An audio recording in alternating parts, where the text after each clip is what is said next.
They have no accountability to the American people. The fact that the career staff can delay rules they don't like by an extra year, year and a half, in many cases that can kill the policy. Presidents need to be able to fire bureaucrats that engage in insubordination or intransigence, says James Sherk, director of the Center for American Freedom at the America First Policy Institute.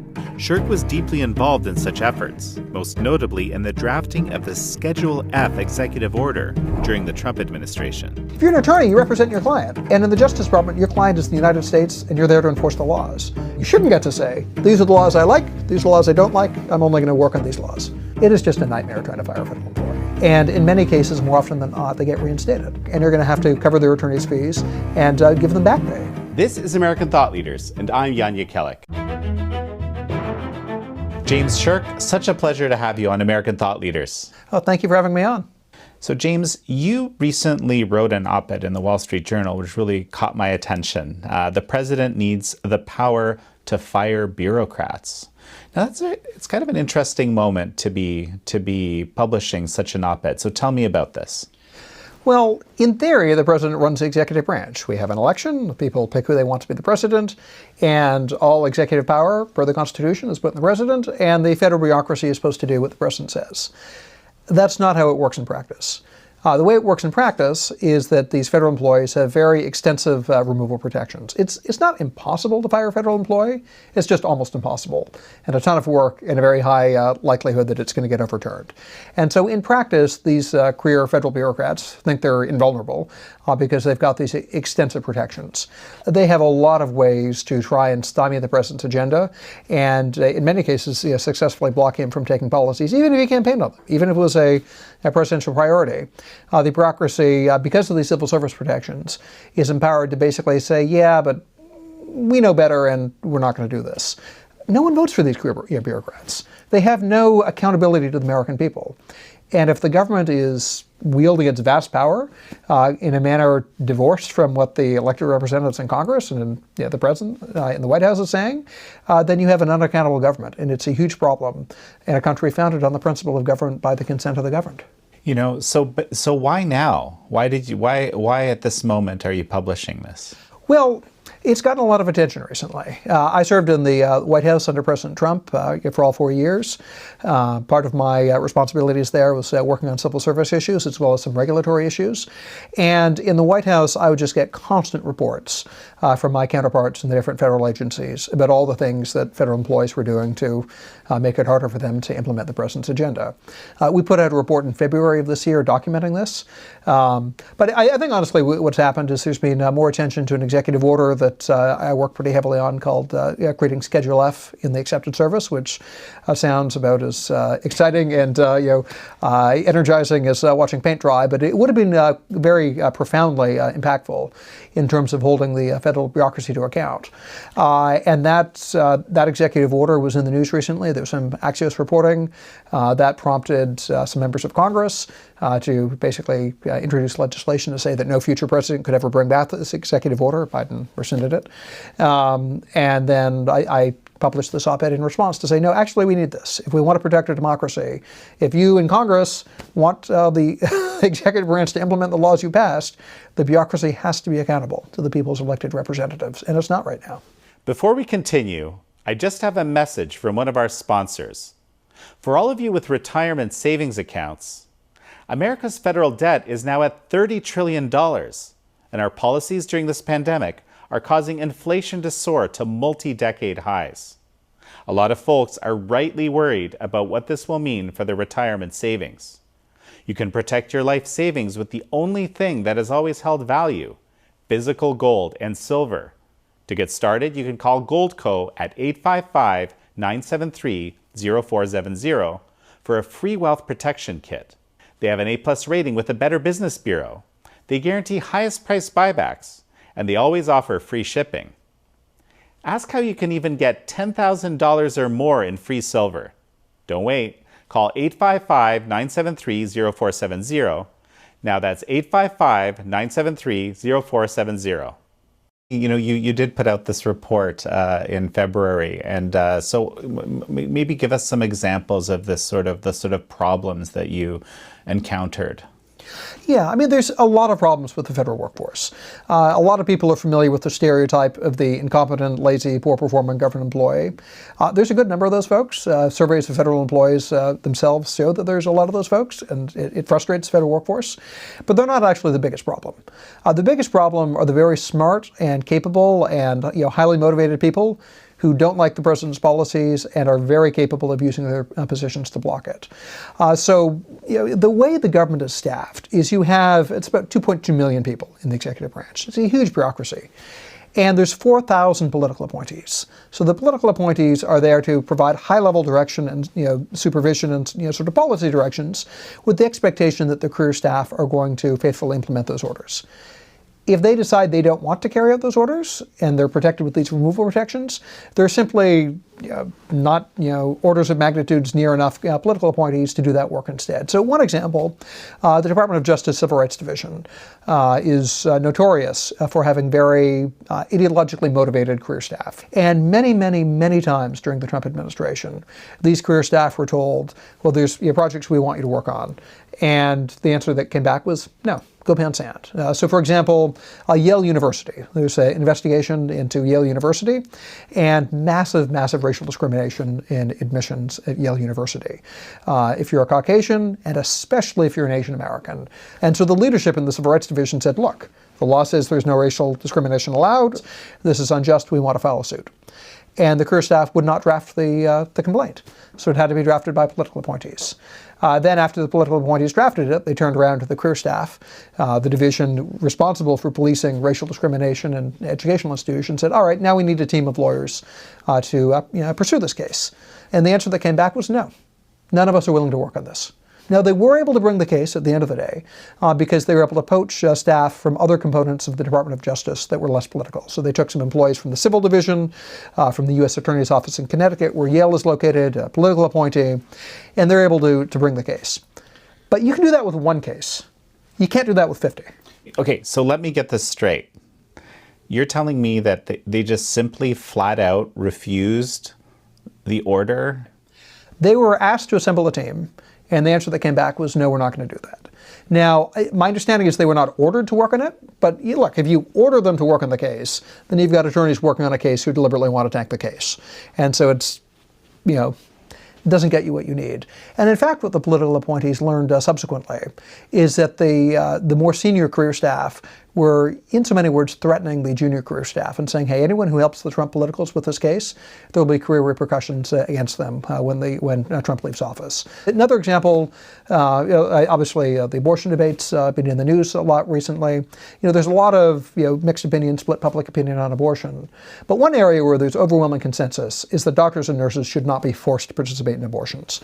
This is something, if you take a look at polling for decades now, 80-90% of Americans believe that you should have these conscience protections.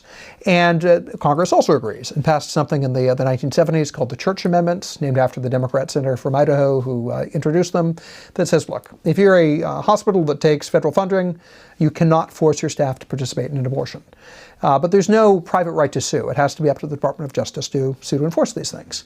Well, the career staff in the Civil Rights Division, they were not willing to work on cases that enforced them.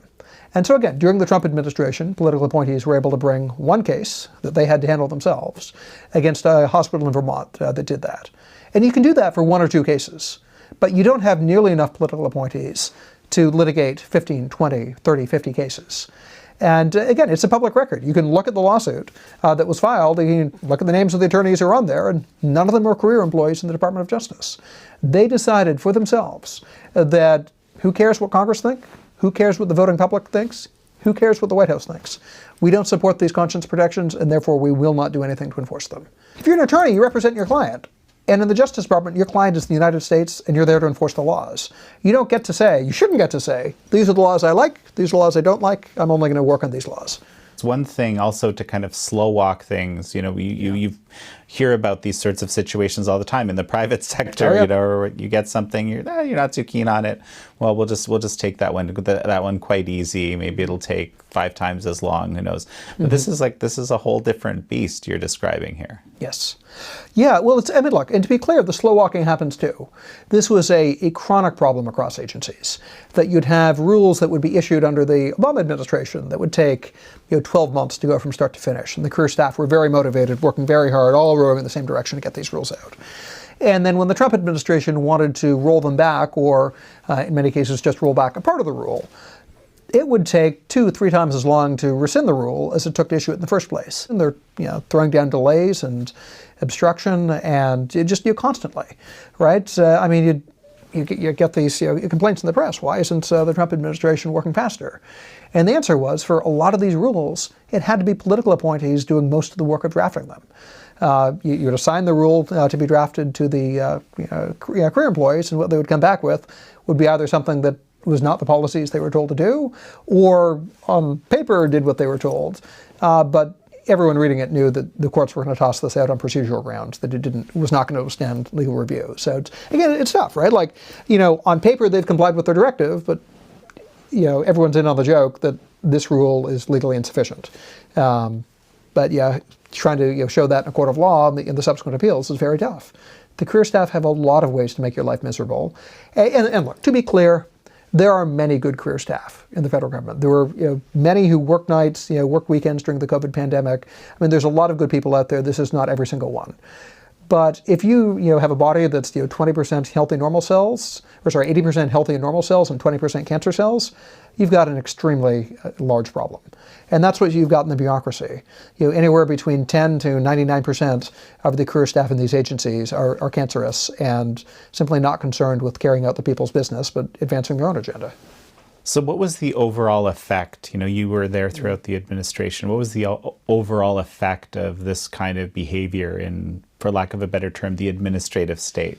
It's a huge problem, right? I mean, and I think Democrats, part of why this doesn't, get them up in arms is because for the most part, they and the career staff are on the same side. If you take a look at campaign finance donations or voter registration or surveys of the federal workforce, it leans pretty heavily to the left, and especially among the more senior sort of managerial supervisors, policymaking ranks.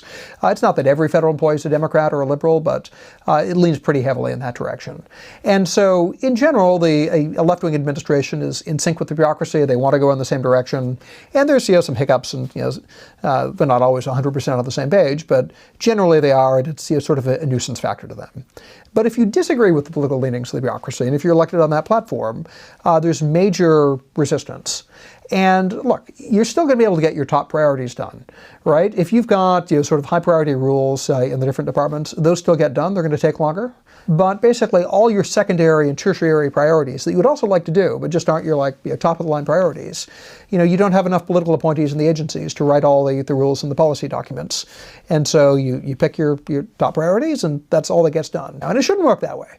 There's great wisdom in having a career civil service where you've got institutional knowledge and experience that continues across administrations. That's why the Schedule F executive order did not make the entire federal workforce into political appointees or anything close to it. But if you're going to be in one of these policymaking roles, then you have to be accountable to political leadership so that if you are engaging in this sort of intransigence, that they can just say goodbye. If you're not willing to act as a nonpartisan, neutral civil servant, then you don't get to stay in the agency. And look, delay, the fact that the career staff can delay rules they don't like by an extra year or year and a half, in many cases that can kill the policy, because then opponents of the rule will then sue over it. Oftentimes it's a forum-shopped judge, liberal appointee. They're filing suit somewhere in a California district court where it's all liberal judges.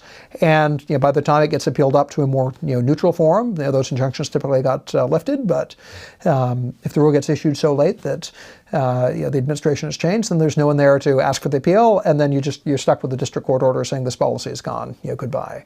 Right? That would happen over and over again. Right? The public charge rule that the Department of Homeland Security issued. Mm-hmm. Right? That was a rule that basically said, look, if you don't get to come here and be an immigrant if you're going to go on welfare, and we're going to take these statutory limits much more seriously and sort of crack down on people being let in and then going on the dole. was not a rapidly issued rule, was ultimately issued, and then opponents filed suit in district court in some liberal jurisdictions. They got some liberal judges saying no. The Trump administration was appealing, but then the administration's changed, and the Biden administration just said, we'll drop all the appeals. Supreme Court, you don't need to pay any attention to this. And what was left was just the lower court orders striking down the rule on what I would consider fairly weak legal grounds, given the sort of express statutory authorization and discretion given to the government here. But the point is the delays just, they ran out the clock and were able to kill the policy. So this makes me think of hashtag resistance. And in some cases, the employees themselves would be saying this, right? There were Freedom of Information Acts requests that were sent into the National Labor Relations Board after Biden fired the Trump political appointee general counsel on his first day in office. This is a term position. Traditionally, both Republican and Democratic administrations have said we will respect the independence of the National Labor Relations Board. General counsels get to serve out their term. Biden said, no, you're gone on day one. And he picked a regional director to serve as the acting general counsel. And some groups sent in Freedom of Information Act requests to see what sort of was being sent to and from this guy after he got tapped. And lo and behold, he's getting emails from career staff basically praising him for his, quote, brave resistance and saying how much all of his efforts had been effective at stymieing the Trump administration policies, and that the Trump appointees would have done so much more damage if it wasn't for people like him engaging in brave resistance. I mean, it's like you want to tear your hair, right? And these are the same types of people who, in the Trump administration, were systematically engaged in resistance, right? Like you'd have one of the jobs of a career attorney is to brief political appointees on the legal precedents. You have parties, make their arguments, and then you also sort of do an independent review of the law. And the career attorneys would only provide precedents supported their preferred outcome to a case. They would not brief up precedents that supported coming to a contrary conclusion. So the political appointees would have to do their own legal research, to understand sort of both sides, before making a decision. They could not rely, and very capable, very smart attorneys, incredibly competent people. When you have them basically engaged in widespread subterfuge to prevent the political appointees from implementing their policies, that is a huge problem.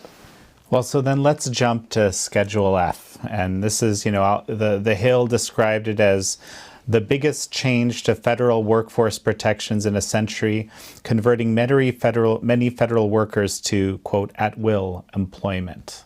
So tell me about this. Yeah. So when Congress passed the Civil Service Reform Act of 1978, there's language in there, actually Section 7511 of Title V U.S. Code, that says that you are exempted from all these civil service protections and appeals if you're in a position that the President or the Office of Personnel Management have determined to be of a, quote, confidential, policy determining, policy making, or policy advocating character. Now, that language has always been interpreted as basically applying to political appointees and Schedule C. That's the term for most of these political positions, is a Schedule C position. And it's never been applied to career staff. And we were taking a look at this. Look, I was getting these reports. Trump was seeing even more of these reports across the entire government, not just the agencies in his, or sort of in my portfolio. And there was a very high degree of frustration with this undemocratic resistance. And so we knew that the president wanted to have more authority to hold people accountable. And if you're not performing, he could say, you're fired. And we're taking a look at this and saying, hey, there's a lot of career positions that are of a confidential, policy-making, policy-determining, and policy-advocating character. Like everyone who drafts agency regulations and guidance falls into that bucket, right? There's a lot of positions where, or like the supervising attorneys, in some of these divisions, like the Department of Justice, where they're basically engaged in legal resistance and won't enforce laws and policies they don't like. And so we're saying, hey, look, what stops us from putting career employees into this bucket? And that's basically what the Schedule F executive order did. It said, look, we're not going to turn you into political appointees. We don't want there to be any expectation that you're going to be hired based on political connections or that you're going to lose your job at the end of administration. There is great value in having a career civil service and this sort of institutional expertise. But there's got to be accountability. If you're like a line IRS inspector or a line wage and hour division inspector, and you mess up on an audit, that affects the person you're auditing or the business you're investigating. But it doesn't affect the entire country. It's sort of localized and limited. But if you're the guy who writes the guidance and directives to those line agents, and you do a bad job or you try and stymie the policies of the president, that affects the entire country. And so for you guys who've got this tremendous policy influencing power, and in many cases are using that policy influencing power to influence policies and to move the bureaucracy or move federal policy in their preferred direction, well, then you're going to get the same civil service protections as a political appointee, which is to say you're not going to have any. And so Schedule F basically said, this is like Schedule C. You have no removal appeals rights, like a Schedule C employee, but only your career staff. So we're not going to be like all the rules that say you're not going to be hired or fired based on politics or political donations, all that sort of stuff. That's still going to apply. Agencies are still going to enforce that. But they're not going to let you litigate your removal for years on end and enormous consequence cost to the government if you get fired. You will be you're acting like political appointees. You will be treated like political employees in terms of the accountability you have to policymakers. And official Washington lit their hair on fire, which I think was a pretty good sign we were right over the target zone. So this is actually quite fascinating because you're saying this doesn't target everybody by a long shot. This basically targets the people who are actively in the position to block implementation of policy the most. That's right. I mean, look, I think all federal employees should serve at will, right? Like, it's appropriate that there's protections in there to say, look, you're not going to be fired based on political campaign contributions or, your race or, what have you. But sort of accepting sort of discriminatory, bad reasons, for firing. Otherwise, you serve at the pleasure of the agency, right? All executive power is vested in the president, and if you're going to wield power in the president's name, then I think you ought to be accountable to the president. I think that's what the Constitution requires. But this executive order did not come close to going that far. Our estimates were that Schedule F would have covered about 50,000 federal employees, so a large number of people sort of in isolation, but out of a 2.2 million man bureaucracy, not that big of a percentage. And it would target basically those sort of folks involved in setting agency policy.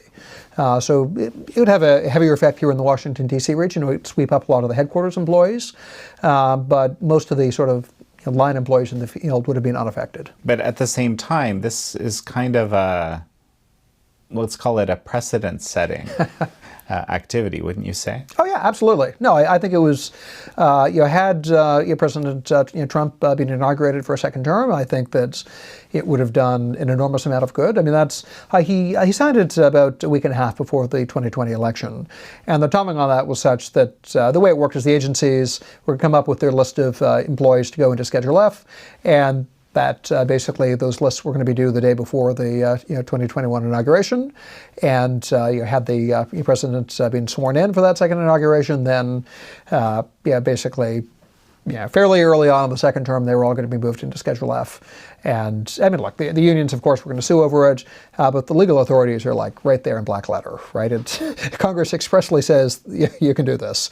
And the case law all says, look, courts aren't going to second guess these decisions.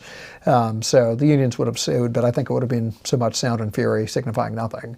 Just sort of them, showing the flag, but I think they knew, and we knew they're all going to lose. So, you obviously did a quite extensive legal analysis around this, but some people might ask, why wait so long to try to implement something like this if indeed you're having these problems? Well, it took a while to develop the policy, right? So we first, basically had the idea for doing this in January of 2019. And started taking a look at it, looking at the history, looking at the court precedents, sort of workshopping different ways of implementing it, having very confidential, close hold discussions with senior agency leaders about this. The feedback from all of them, by the way, was, oh, good grief, this is amazing. We need this. We need this. I wish we'd had this from day one. What a great policy, right? The non-career staff who were right in on this were all very enthusiastic about it. There are a few reasons it got delayed. One was just that sort of process of review and vetting, and it would have been a big impact, right? So you're going to make sure that you've got your legal ducks squared away. What happened was, and this has been reported elsewhere, is that basically it was May of 2019, we had another meeting of agency political leaders, very close hold. And their response was like, look, we wish we had had this from day one. If we'd had this in 2017, our lives would have been so much easier for the past 2.5 years. However, we now have all our reg writers basically on pace to finish up these major regulations by the end of 2019 or early 2020, and we don't basically want to do something that will cause them to set their hair on fire, right? So why don't we issue this, basically once these major regulations are done early in 2020, as we're sort of gearing up and clearing the decks for reg agenda for a second term. And so that was the plan. And then you might remember in March of 2020, something else was going on, right? And so the COVID pandemic struck, and that was the number 1, 2, and 3 priority for basically everyone in the executive branch, and rightfully so. And so this reform was still considered important, but was not nearly as important as vetting executive orders or agency regulations and policies responding to the COVID pandemic. So had COVID not hit, I think Schedule F would have probably been signed in April or May of 2020. But because COVID hit, it pushed it back to October. It's interesting that you mentioned coronavirus policy, because in your op-ed, you mentioned Dr. Birx, who, in her book, she reveals herself as being kind of the major architect of the policy and, frankly, not actually following and actively resisting some of the president's requirements. No, that's right? It's somewhat stunning, right? Like, you get all these reports sort of privately of here's all the things the career staff are doing to subvert political appointees and ignore directives. And then Dr. Birx, who was a career employee, publishes a book boasting about it, right? I mean, she writes in her book that she was getting directives from the White House and from senior staff to moderate the lockdown recommendations, don't make them so strict, that this is going too far. And what she did is, she describes herself as engaging in subterfuge and workarounds to push her policies past the political appointees she nominally reported to. So they would say, here, this guidance going out to governors and state officials and sort of lockdown recommendations. They said, look, this is too strict. You've got to take this stuff out. And she took it out. And then in a non-track changes form, just reinserted it elsewhere in the document, and in less prominent locations. And then the politicals who were taking a look at it, saw where she'd have the language, saw she'd taken it out, and thought it was good, and didn't realize that lower down in the document where they hadn't had any issues with the stuff she put in there, she just reinserted that language.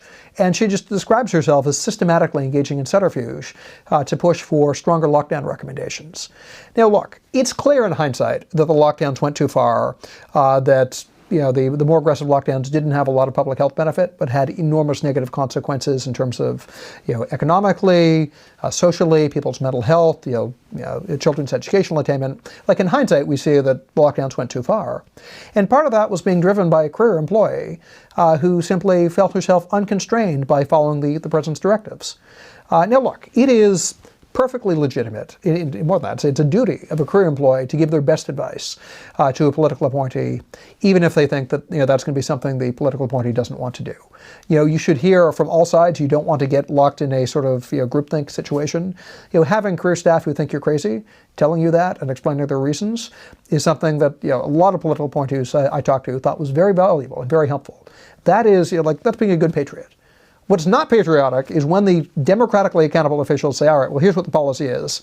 Basically saying, well, up yours. That's not what we're going to do. We're going to do this other thing, and I'm going to try and go behind your back to do what I think is the best policy, notwithstanding you who have the actual authority to make that call. And this was not the vision for the civil service, right? Like, if you go back to the reformers who created the civil service, they were very clear that, look, we don't want hiring to be based on your political campaign work and political connections and campaign donations and such, right? You want a merit service, not a sort of show me the money service, and all of which is wise and true and good, by the way.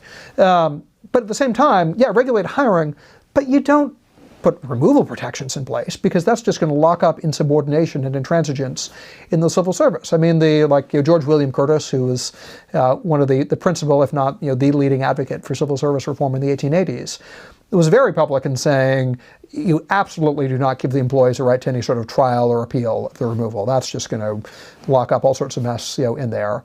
And that's what the Pendleton Act of 1883 did. It basically said, no, we've got these hiring restrictions, but you don't get to appeal your removal. That was the vision for the civil service. The general federal workforce didn't get the authority to appeal removals until the 1960s, right? So the unions and the defenders of the status quo in the Washington bureaucracy like to sort of trot out this boogeyman of, oh, if you get rid of these removal protections, we're going to go back to the spoil system. Ooh, well, we don't want people buying their federal jobs, which is true. You don't want people buying their federal jobs. But that has nothing to do with giving people removal protections. That just has to do with these sort of, merit hiring requirements on the front end. It says nothing about the back end. And that was the vision for the civil service for the first 8 decades that you had a merit service. It's a completely modern, 1960s innovation that you have the right to basically a trial at law before an agency can fire you. So, a lot of the criticism to the Schedule F that I came across has to do with basically, arguing that it would put something like patronage or loyalty above competence and the public interest. What do you... Look, first of all, those people haven't read the executive order. The executive order says right in it all those sort of merit system requirements, merit system principles, and prohibited personnel practices. They're going to continue to apply to the Schedule F employees, right? So by law, the president could exempt, Schedule F employees from them, just like political appointees are obviously hired based on political considerations. That's allowed. The president can take you out from under those limitations. And the executive order said, we're not going to do that. Agencies, you're going to not engage in political-based hiring. You're not going to engage in political-based firing. These are considerations you're not going to take into account. If the president wanted to politicize the civil service, he would not have given a binding legal directive to his subordinates not to do it. So in part, it's just sort of ignorance, people who haven't read the executive order. But I think it also is partly a deliberate strategy on the part of some, that this is the sort of justification for these removal protections, right? That, who in their right mind thinks that it should be a multi-year process to fire a federal employee for engaging in policy resistance or just sucking at their job, right? It's about half of federal employees all say that they've got poor performers in their work unit who just stay on their job and continue to be a bad worker year after year after year. It's a major problem on top of all this intransigence.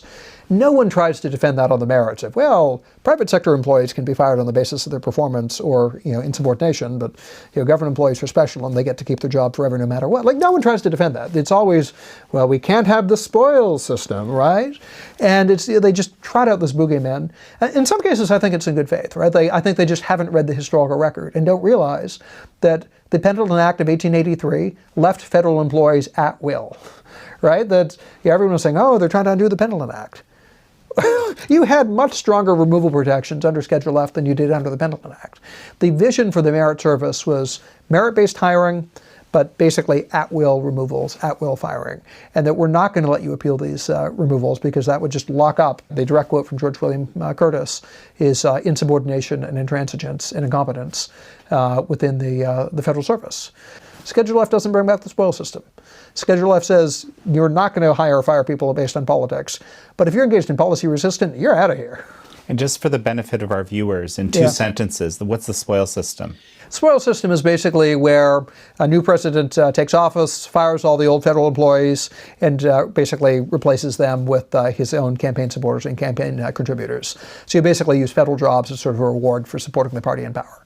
Right? And the reason they got rid of it was, again, this has negative consequences on the sort of quality of services the federal government delivers if you're changing over the entire federal workforce or a large portion of it every 4 to 8 years, and the people who are being hired are based on sort of door knocking and campaign contributions, not being good at the job. Right? It's I think pretty much everyone agrees we shouldn't go back to that.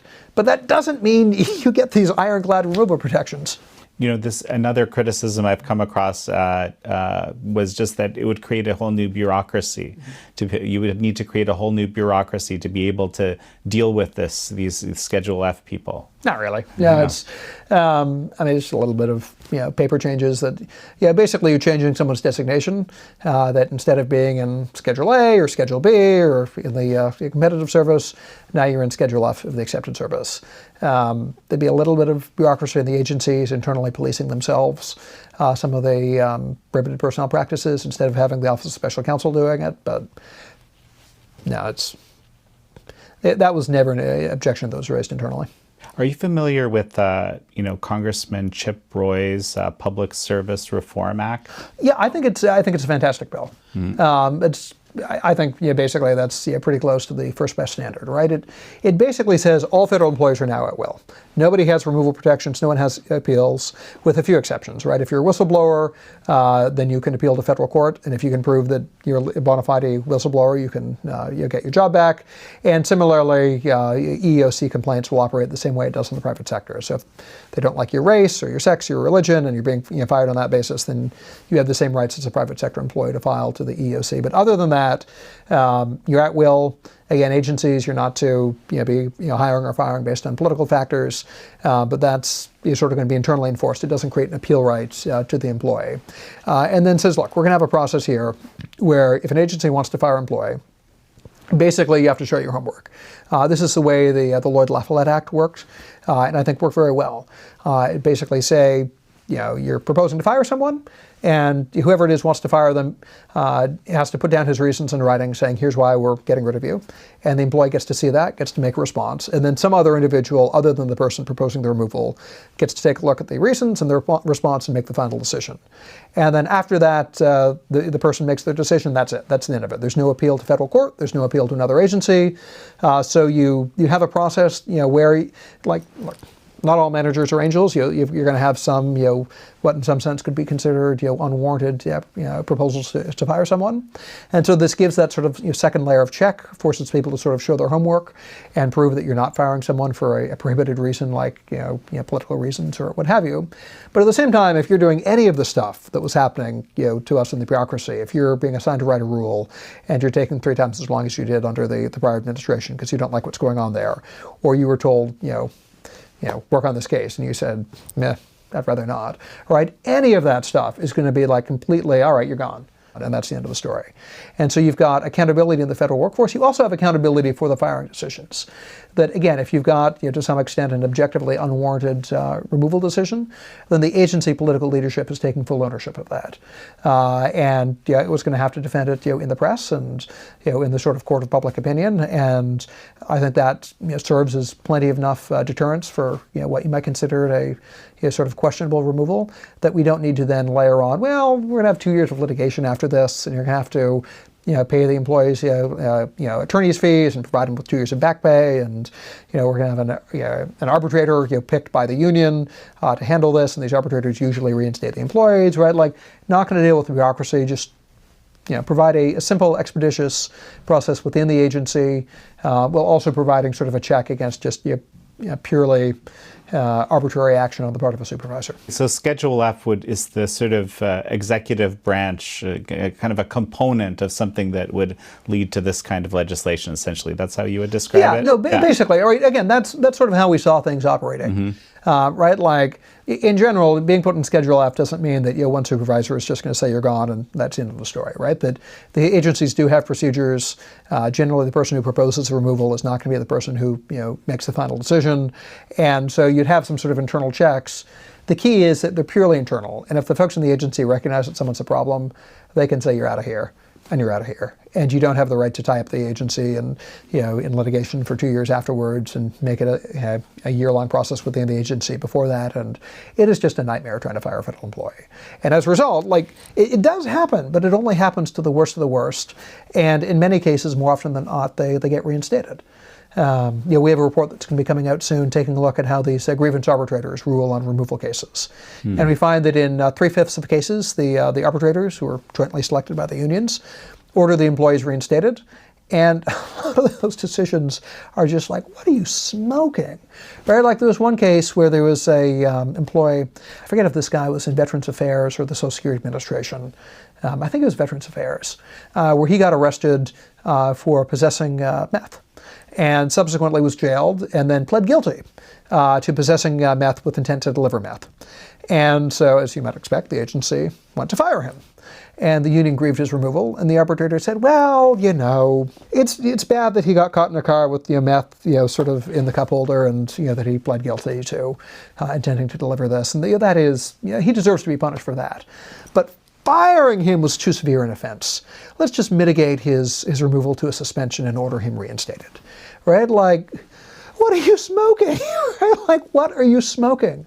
I mean, there was another case where the Merit Systems Protection Board, there was a I would call it air marshal, and they're basically undercover plainclothes law enforcement officer who go on flights. And if there's someone who tries to hijack the flight, they're armed, and they basically go out and shoot the guys who are trying to hijack the plane. And they're randomly assigned to flights, and so there's some percentage chance any flight you're on has an air marshal, and it's the way we stop hijackings. And the reason hijackings don't happen the way they did back in the 70s.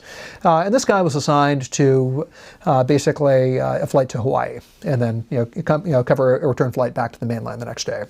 Well, while he was in Hawaii, he decided he was going to solicit a prostitute.